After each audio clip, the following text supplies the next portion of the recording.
do what thou wilt.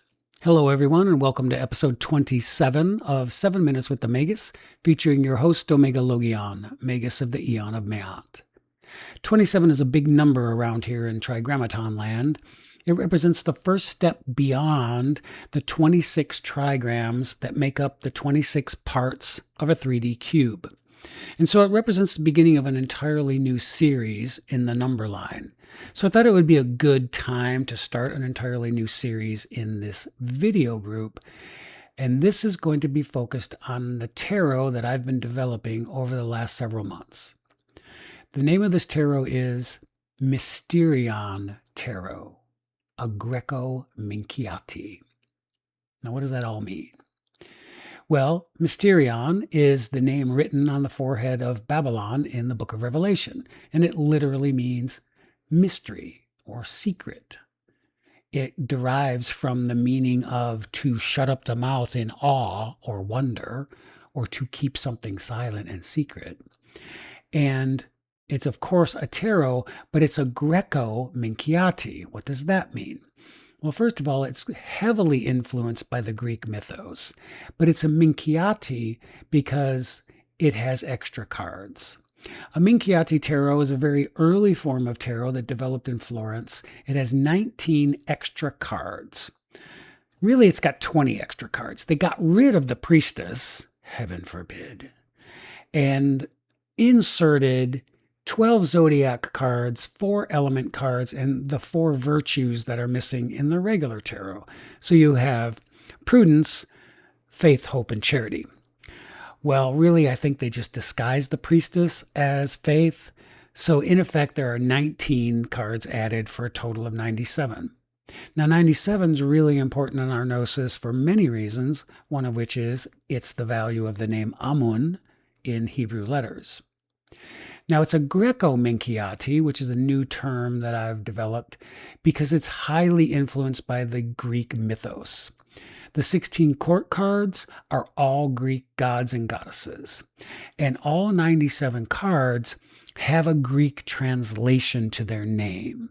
So we've got 97 English names, almost all of them taken from Crowley's Thoth deck, but we also have 97 Greek translations of those names chosen for their esoteric meaning and their numerical value, and it gets very deep and complex, and it's really, really cool.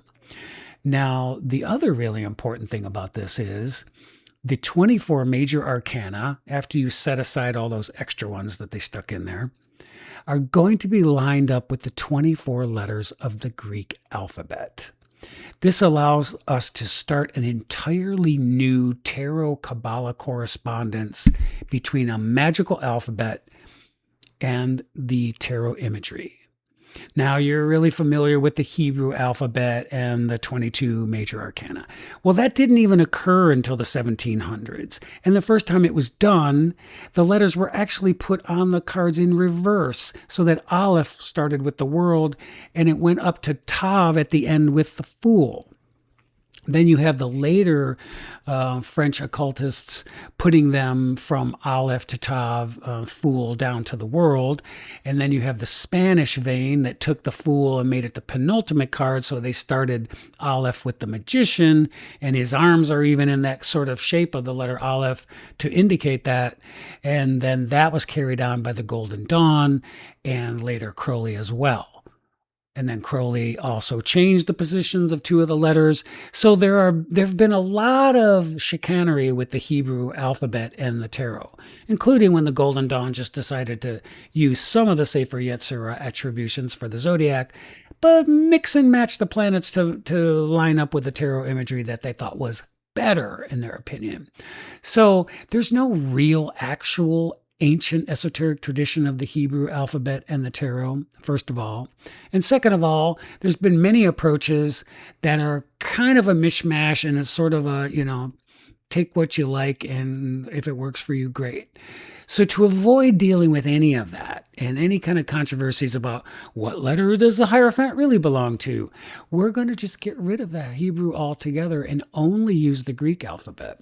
So we put the Fool aside. He is a separate entity representing all the adepts. And then we take the rest of the 24 majors and starting with the magician at Alpha, going all the way down to the Eon at Omega. Very simple, very cool, very new, and intriguing because of that newness. It develops a whole new series of connections in your brain that allow you to expand as a magician, as an esoteric thinker, and allows to deepen the reading so you don't get stuck in the same old, oh, this is just another version of the same card I've pulled a million times. So this tarot breaks a lot of new ground.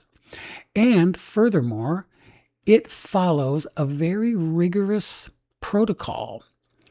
We're taking the 16 cards that are added out. We're leaving in the virtues. They get new names, just like Crowley renamed his. And that leaves us 81 cards and 16 cards. Now, the number 97 as a hexagram in base 3 has the upper trigram equaling 81 and the lower trigram equaling 16. That's exactly how the deck splits up. 81 is 3 to the 4th power. 16 is 2 to the 4th power. So the 16 are going to represent the binary, the I Ching. And the 81 is going to represent the ternary, the Tai Swan Ching. Now, you probably know about the I Ching, but the Tai Swan Ching is also an ancient Chinese divination system that used tetragrams, 4-line figures of 3 types of line, which made 81 figures. Basically all the decimal numbers from 0 to 80. So we put the 0 aside as the fool, and the other 80 tetragrams, our 80 cards line up with them.